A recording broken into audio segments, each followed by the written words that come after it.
En verano de 2022, la Suprema Corte de los Estados Unidos, llena de jueces conservadores, echaba para atrás la histórica sentencia Roe v. Wade, que garantizaba el derecho de las mujeres y personas gestantes a abortar. Cuando este triunfo para la derecha más rancia se anunció, Javier Milei lo festejó en sus redes declarando: "Sin vida no hay propiedad". La criminalización del aborto está en contra de los ideales libertarianos, según los cuales el gobierno no tiene derecho de meterse en el cuerpo de una persona, que es su propiedad. Es, en cambio, un principio fundamental del conservadurismo, una causa que reafirma el poder patriarcal sobre los cuerpos de las mujeres y las personas gestantes, o sea, favorece la tradicional jerarquía de géneros. Sin embargo, Milei encontró una forma de aparentar que su oposición al aborto se fundamentaba en el derecho a la propiedad. Milei se autodenomina libertario, pero sobre todo se llama a sí mismo liberal. No es ninguna de las dos cosas, es un reaccionario. Si el conservadurismo quiere preservar las jerarquías tradicionales de clase, género, raza, etc., la reacción pretende restaurarlas a un punto anterior en el que eran más fuertes y menos cuestionadas. Y lo mismo muchos que actualmente están usando una etiqueta o la otra, los colores amarillo y negro o la bandera de la culebrita. Esta doble apropiación de nombres y símbolos ha sido denunciada a su vez por liberales y por auténticos libertarianos. Es más, me atrevería a apostar que la mayoría de los que se han adoptado estos distintivos son reaccionarios y que los libertarianos de verdad son una minoría con poca influencia real. Como he dicho muchas veces en mi blog, vivimos en una época de resurgimiento de movimientos reaccionarios, algunos bastante extremistas, que están, sobre todo, en contra de los progresos en materia social que se han logrado en las últimas décadas. Por eso se oponen al feminismo, a los movimientos antirracistas y al activismo LGBTQ+. Algunos de ellos aseguran no ser misóginos, racistas ni homofóbicos, sino solo oponerse a movimientos que, consideran, han llegado demasiado lejos. Otros de plano hablan de restaurar los roles de género tradicionales, de cómo la homosexualidad es antinatural o de cómo las razas humanas deberían estar separadas, cada cual en su territorio. Esta descripción corresponde a los nuevos héroes de la derecha latinoamericana, los valores de gente como Javier Milei, Nicolás Márquez o Agustín Laje, que con su discurso abierta o veladamente nacionalista, homofóbico, misógino y racista, su apoyo a la criminalización del aborto y de las drogas, de fronteras blindadas y sus guiños al fundamentalismo religioso, Milei ha llegado a decir "Dios es libertario", están en plena contradicción con los principios del libertarianismo clásico, que se proclama universalista, cosmopolita y secular. Bueno, entonces, ¿por qué a huevo quieren ser percibidos como libertarios o liberales? Desde el derecho divino de los reyes, pasando por el racismo científico y llegando hasta la meritocracia capitalista, las ideologías de derecha siempre están inventando o adaptando justificaciones para que unos grupos tengan el poder y los privilegios, mientras los demás estén subordinados. Sucedió que, en nuestros tiempos, los conservadores y reaccionarios encontraron en el libertarianismo una nueva argumentación en pro de un orden social jerárquico y desigual, basado en una retórica de la libertad individual. Bueno, ¿y cómo llegamos a este punto? No es un enigma tan difícil de resolver. Ya hemos dicho antes que el conservadurismo y la reacción se adaptan a los tiempos cambiantes y adoptan nuevas etiquetas y estrategias discursivas. ¿Y cómo le hace para atraer a las nuevas generaciones en un mundo internetero? Casi ningún reaccionario se llama a sí mismo de esa manera. Conservador suena mucho a señor solemne de los que despotrican contra los Nintendos o a señora de iglesia que se espantaría por tu almohada tamaño real de Renamón. La solución era un cambio de imagen para la marca. En vez de la solemnidad y el recato, viene la irreverencia y el humor ácido. Por eso sus referentes contemporáneos son fantoches desaliñados, burlones y altaneros que faltan a las más elementales normas de cortesía. Vamos, fue un cambio de estetis, como dice la chaviza. ¿Cómo logra esto la retórica del libertarianismo reaccionario? Pues ponga atención, joven. Se trata de una estrategia multinivel cuyo objetivo final es presentar un montón de posturas reaccionarias y extremistas como si fueran aceptables, normales, de sentido común. Para ello es necesario redefinir un montón de conceptos, inventarse criterios a modo y hacer pasar las ideas opuestas como el verdadero extremismo peligroso. Por una parte, hay que hacer creer que el libertarianismo no solo es una forma de liberalismo, sino su forma única y verdadera, y que se reduce a buscar la mínima participación del gobierno en la economía. Por eso los libertarianos niegan que exista el neoliberalismo y acusan que esa es una etiqueta despectiva para atacar al verdadero liberalismo de siempre. Al final, este discurso reduce liberalismo una rica y variada tradición de pensamiento a no quiero que el gobierno intervenga en la economía. Si eso es todo lo que define al liberalismo, entonces una persona que tenga las ideas más reaccionarias que te puedas imaginar sobre todos los temas puede llamarse liberal solo por defender al libre mercado absoluto. De ahí los fantoches de la calaña de Milei. Esto también implica denunciar a las otras corrientes liberales, especialmente la socialdemocracia, como socialismo. Es decir, no solo como una desviación del liberalismo, sino lo opuesto, una traición y además un camino que nos llevaría a la tiranía. El liberalismo keynesiano fue el paradigma y sentido común en casi todos los países capitalistas de la posguerra. El libertarianismo quiere que veas hasta la más tibia medida socialdemócrata como un paso hacia el establecimiento de una dictadura estalinista. Para ello, también tiene que redefinir los conceptos que clasifican una postura como derecha o izquierda. Y es ahí donde entra el ardid retórico más importante, tanto del libertarianismo como del conservadurismo y de la reacción que se disfraza de libertarianismo, la oposición entre la libertad individual y el Estado. Después de todo, ¿quién no valora su propia libertad individual? ¿Quién no odia tener que pagar impuestos? ¿Quién no se indigna por las vidas de opulencia y los escándalos de corrupción de los funcionarios públicos? ¿Quién no desconfía de quienes tienen el poder sobre nosotros? Claro que será atractiva una plataforma que promete defender tu libertad contra ese ente abstracto y omnímodo que es el Estado. Además, no ayuda que tantas dictaduras a lo largo del siglo XX hayan sido de izquierda y hayan cometido crímenes contra la humanidad. Y tampoco ayuda que tantos izquierdistas sigan negando o justificando esos crímenes. Entonces, de lo que se trata es vender la idea de que el liberalismo y libertarianismo son lo mismo, que ambas posturas son de derecha, y que lo que las caracteriza es que quieren más libertad individual y menos Estado. Mientras quieren convencer de que lo que caracteriza a la izquierda, toda ella socialista, es que quiere más poder para el Estado y menos libertad individual. Esto no solo es falso, sino absurdo e infantil. En ningún texto de historia o de teoría política se encontrará que lo que marca la diferencia entre izquierda y derecha es cuánto se quiere fortalecer al Estado. Esto es simple retórica. La derecha ama al Estado cuando sirve para reforzar las jerarquías entre clases sociales, géneros, nacionalidades y razas. La derecha solo odia al Estado cuando pone límites a lo que quienes ya tienen el poder y riquezas pueden hacer, y cuando trata de nivelar las cosas en favor de los grupos subordinados. Las ideologías de izquierda tampoco se tratan simplemente de amar al Estado por sí mismo. Algunas izquierdas pretenden usar al Estado como herramienta para reducir o eliminar las desigualdades que existentes entre quienes tienen más y quienes tienen menos. Algunas de plano quieren abolir al Estado, aunque sea gradualmente. Pero hay otra razón importante por la cual la derecha insiste tanto en esta falsa dicotomía respecto al Estado. Le permite salir con esa tontería de el Estado era de izquierda. Esto es otra tontería que no verán en los libros serios sobre historia o teoría política, sino solamente entre los mismos círculos de liberales reaccionarios que se popularizó cuando empezaron a acusar a Trump y similares de ser fascistas.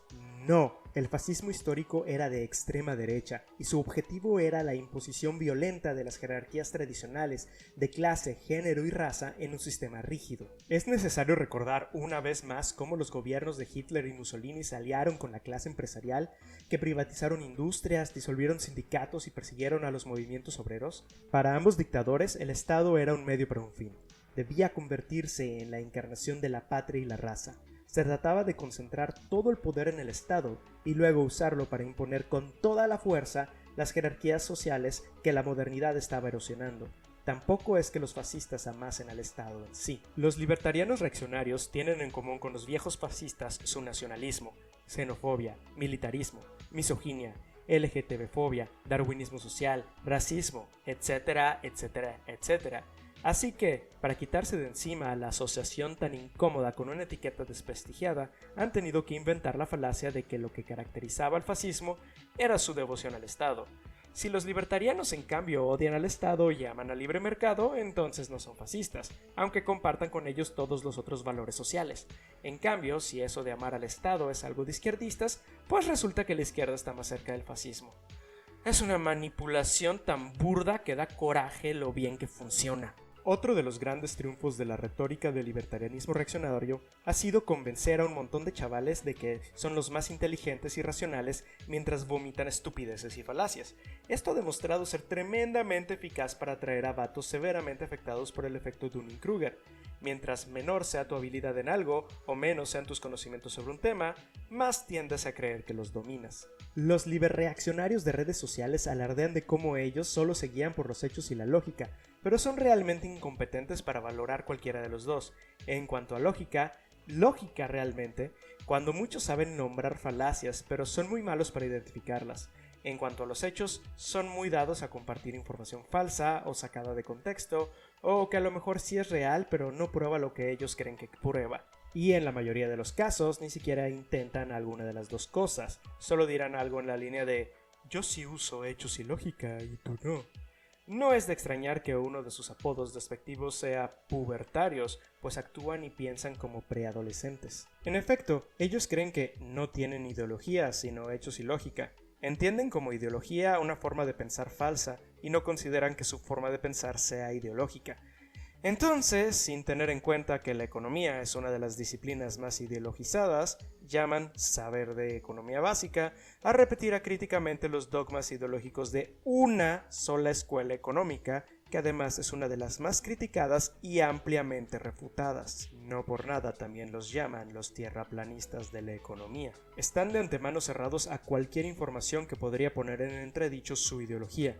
Consideran que las ciencias sociales y las humanidades son inútiles y que además están controladas por los zurdos marxistas. Los intelectuales aseguran odian al capitalismo, pero no porque sepan o entiendan algo acerca de la economía y la sociedad, sino porque tienen envidia y resentimiento. Tienden a naturalizar el capitalismo al que tanto defienden, y para ello usan tramposamente dos acepciones, una exageradamente amplia y otra exageradamente estrecha. Es decir, aseguran que el capitalismo es natural y que existe desde que el primer cavernícola empezó a acumular objetos propios. Aquí el capitalismo es tan amplio como poseer cosas. Pero luego acusan que cualquier intervención del Estado en la economía es socialista o puede llevar al comunismo. O incluso aseguran que un capitalismo de verdad, sin ninguna restricción, jamás ha existido. Aquí capitalismo es tan específico que solo existe en un escenario ideal y tan frágil que cualquier rasgo socialista podría destruirlo. Con esto se cumplen dos objetivos de la manipulación retórica de las derechas: hacer pensar que un orden sociopolítico es natural y por lo tanto bueno y eterno, y por el otro crear un temor constante de que pueda ser destruido por fuerzas extrañas y hostiles.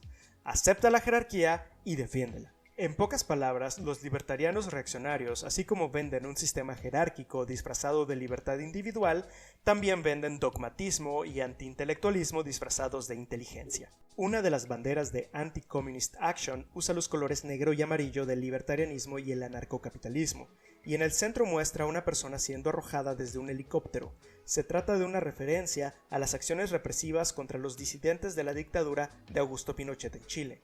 Esta bandera fue vista, junto con otros emblemas de las nuevas derechas, en el infame rally Unite the Right de Charlottesville, Virginia, en 2017.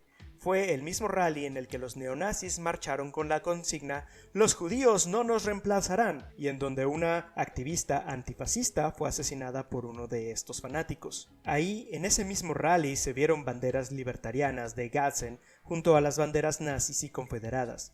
Fue en las postrimerías de ese mismo rally donde Christopher Cantwell, antiguo influencer libertariano, se ganó el apodo de El Nazi Llorón, por deshacerse en lágrimas cuando supo que lo buscaba la policía. Un texto ya clásico y muchas veces compartido en los últimos años, titulado «¿Por qué los libertarios viran hacia la extrema derecha?», habla de las varias personalidades que, como Cantwell, empezaron pregonando el libertarianismo y terminaron abogando por el supremacismo blanco. La cuestión es que el libertarismo siempre ha sido un refugio del racismo y el apoyo implícito al autoritarismo a pesar de la contradicción directa que ello significa con respecto a su supuesta ideología. A lo largo de la historia, los hombres considerados como pilares de la filosofía dextrolibertaria han apoyado a dictadores brutales.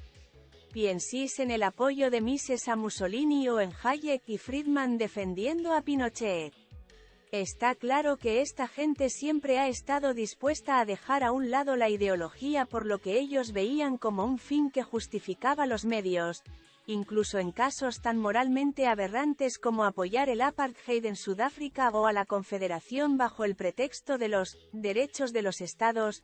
La retórica que los libertarios consumen actúa como un lubricante para la transición hacia la extrema derecha, y especialmente acuella en torno a la libertad de expresión.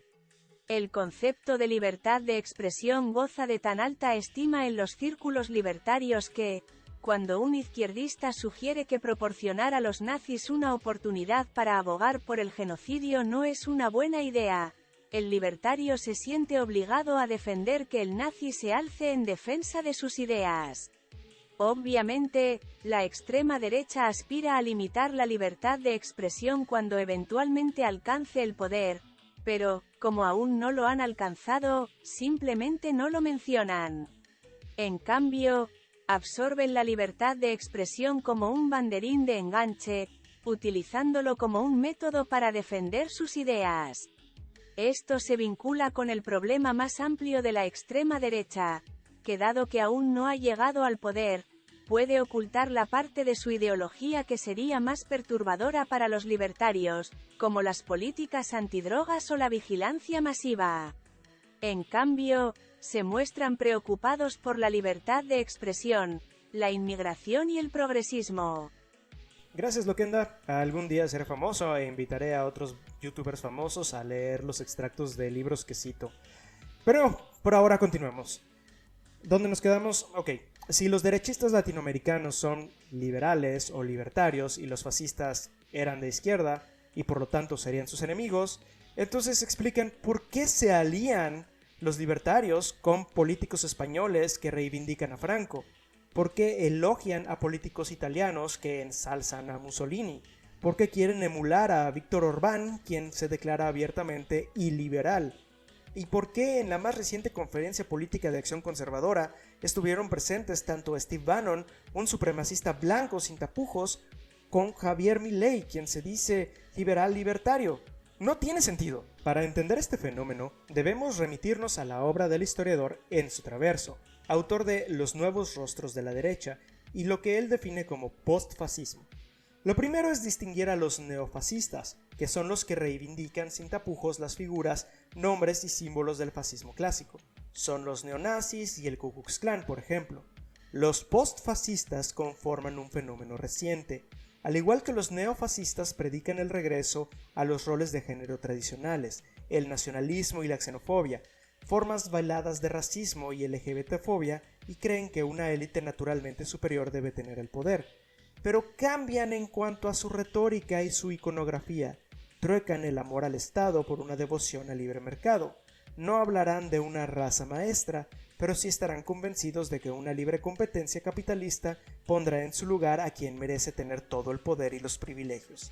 También reemplazan el ataque a una democracia decadente por una exaltación a la democracia verdadera. Estos son los que han cooptado los nombres y símbolos del libertarianismo, el liberalismo y el conservadurismo clásicos, y de otros movimientos de derechas que no son fascistas, creando un ambiente confuso y caótico en el que las líneas entre los postfascistas y los derechistas de otros tipos ya no están claras.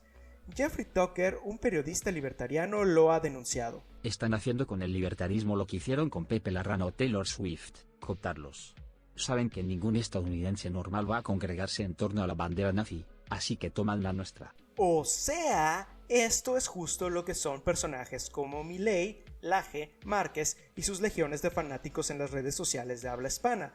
No son solo reaccionarios, sino postfascistas que han tomado la etiqueta de liberales o libertarios. Bueno, recapitulando. Tenemos una idea de libertad individual que en los hechos se traduce en que quien tiene el poder económico puede ejercerlo sin restricciones y que los más desafortunados queden en el desamparo, lo cual a su vez se traduce en un fortalecimiento de las jerarquías. Súmenle una retórica que se disfraza de inteligencia para callar el pensamiento crítico y bloquear la apertura al conocimiento que venga de fuera de la propia burbuja ideológica. ¿Qué otra cosa más que un nuevo fascismo podría haber surgido de esto? Y no estoy diciendo que el libertarianismo sea lo mismo que el fascismo. La izquierda también tiene la mala costumbre de agrupar a todas las derechas en un solo costal, y esto ni es justo ni es útil para analizar el panorama político. Lo que he dicho es que muchos postfascistas han adoptado los nombres y símbolos del libertarianismo para dotarse de una fachada de legitimidad y respetabilidad, para hacerse pasar como una opción válida en la arena política de la democracia liberal. Pero también es cierto que el libertarianismo en sí es una ideología que favorece la perpetuación de las viejas jerarquías sociales, y por eso es compatible con el conservadurismo y fue fácilmente cooptado por el postfascismo.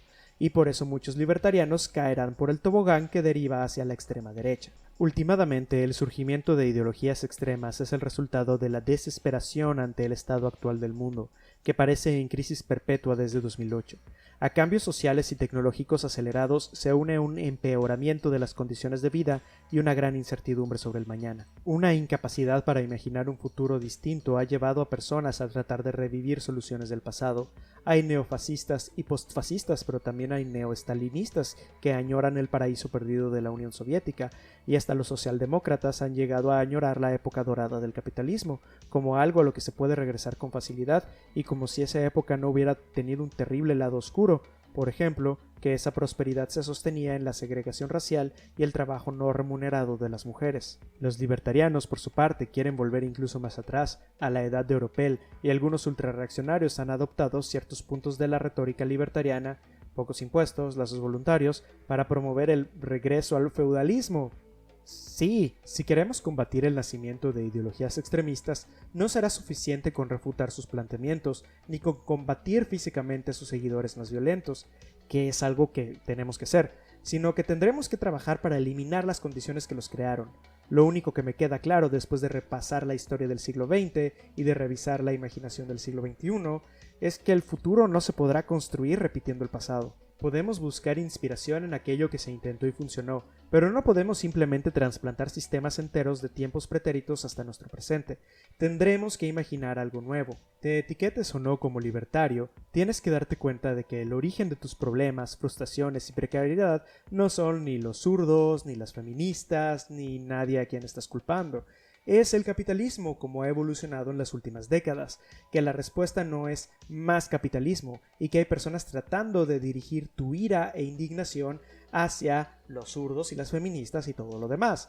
Quieren usar tu frustración como un arma y convertirte en un tonto útil para millonarios y sus políticos falderos, que no pretenden darte libertad sino un lugar de servidumbre en su flamante feudo.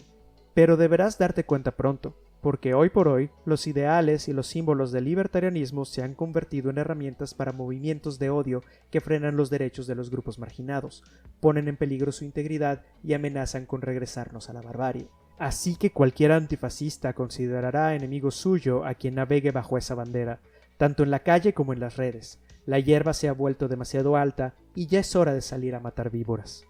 Saludos camaradas y muchas gracias por haber escuchado este nuevo audio ensayo. Espero que la calidad de audio ya sea mejor para ustedes. Esto es algo que tenemos que agradecer a mis mecenas en Patreon que están colaborando para que pueda mejorar la calidad de mis producciones tanto en audio como en video. Bien, les explico cómo va a estar la dinámica por lo menos por el tiempo próximo. Voy a estar publicando estos audioensayos primero en forma de podcast en Spotify y probablemente en unos cuantos días aparezca también en forma de video en YouTube. Y extractos de los audioensayos en forma de video serán publicados también en TikTok. Y claro que también están las versiones escritas en mi blog, como siempre. Este ha sido de hecho una adaptación y una actualización de uno de los ensayos que están publicados en mi blog. Para mis mecenas en Patreon habrá adelantos, no solamente de los ensayos en texto, sino también en video, así que podrán verlos con una semana o más de anticipación. Muchas gracias a todos quienes escuchan, especialmente a mis mecenas en Patreon, y estamos al pendiente aprendiendo más sobre fascismo y antifascismo en esta primera temporada del videoblog, podcast, TikTok, todo. Gracias.